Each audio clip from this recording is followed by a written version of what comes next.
नमस्ते बच्चों, आज हिंदी दिन है। हिंदी हमारी राष्ट्रभाषा है। प्यारे बच्चों, हिंदी में बोलो, पढ़ो, लिखो।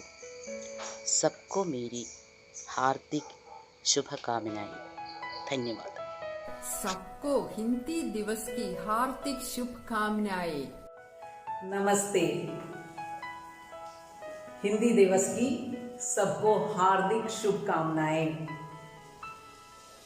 ऐसा माना जाता है कि हिंदी भारत की राष्ट्रभाषा है, इसलिए ही यह भाषा हमें अपने देश से जोड़कर रखती है। कश्मीर से कन्याकुमारी तक के लोग इस भाषा का उपयोग करते हैं। केवल राष्ट्रभाषा होने से ही नहीं, किसी भी भाषा को सीखना बहुत ही गर्व की बात है, फायदे की बात है। तो इस हिंदी दिवस के अवसर पर मेरा आप लोगों से यह निवेदन है कि आप लोग हिंदी बोलना सीखें। यह बहुत ही आसान भाषा है और अच्छी भाषा है। यह सीखने के लिए मैं आप लोगों को एक आसान सा तरीका बताती हूं।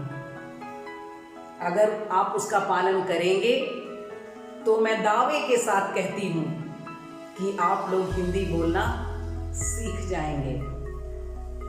इसके लिए रोज आधे घंटे आप लोग टीवी का कोई अच्छी सी हिंदी कार्यक्रम बैठकर देखें। मैं जानती हूं आप लोगों को कार्टून देखना बहुत पसंद है, तो कार्टून ही सही, रोज बैठकर कोई अच्छी सी कार्टून देखें। तो अंत में मैं आप लोगों से यही कहना चाहती हूं कि घर पर बैठे रहिए, सुरक्षित रहिए। धन्यवाद। बच्चों, गीता मिस की तरफ से हिंदी दिवस की हार्दिक शुभकामनाएं। हिंदी दिवस की हार्दिक शुभकामनाएं।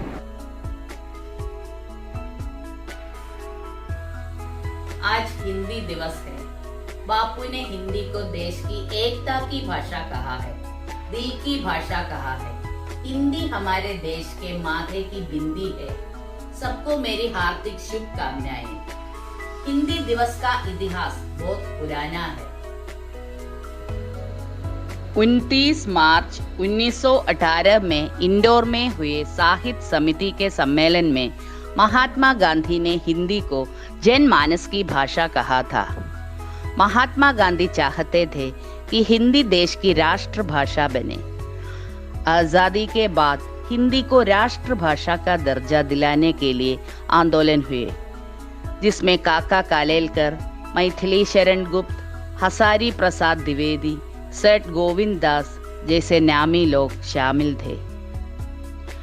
भारत जैसे विशाल देश में सैकड़ों भाषाएं और हजारों बोलियां थी और भाषा को लेकर कुछ बड़े सवाल भी थे। 6 दिसंबर साल 1946 को आजाद भारत का संविधान तैयार करने के लिए संविधान सभा का गठन हुआ। संविधान सभा के अध्यक्ष सच्चिदानंद सिन्हा बनाए गए और बाद में डॉक्टर राजेंद्र प्रसाद को इसका अध्यक्ष चुना गया।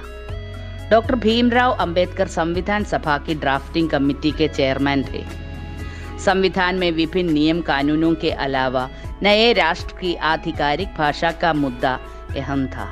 काफी विचार विमर्श के बाद 14 सितंबर साल 1946 संविधान सभा में देवनागरी लिपि में लिखी हिंदी को राष्ट्र की आधिकारिक भाषा के तौर पर स्वीकार किया। बाद में जवाहरलाल नेहरू ने इस ऐतिहासिक दिन के महत्व को देखते हुए हर साल 14 सितंबर को हिंदी दिवस के रूप में मनाने का फैसला किया। पहला आधिकारिक हिंदी दिवस 14 सितंबर साल 1953 में मनाया गया।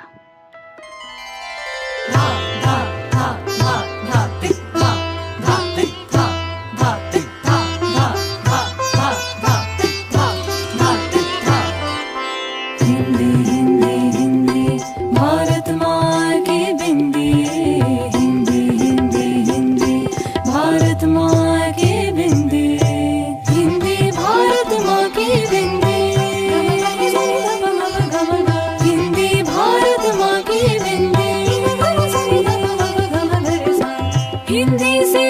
हिंदी भारत की भाषा है, सब मिलकर गाएं भारत की गाथाएं।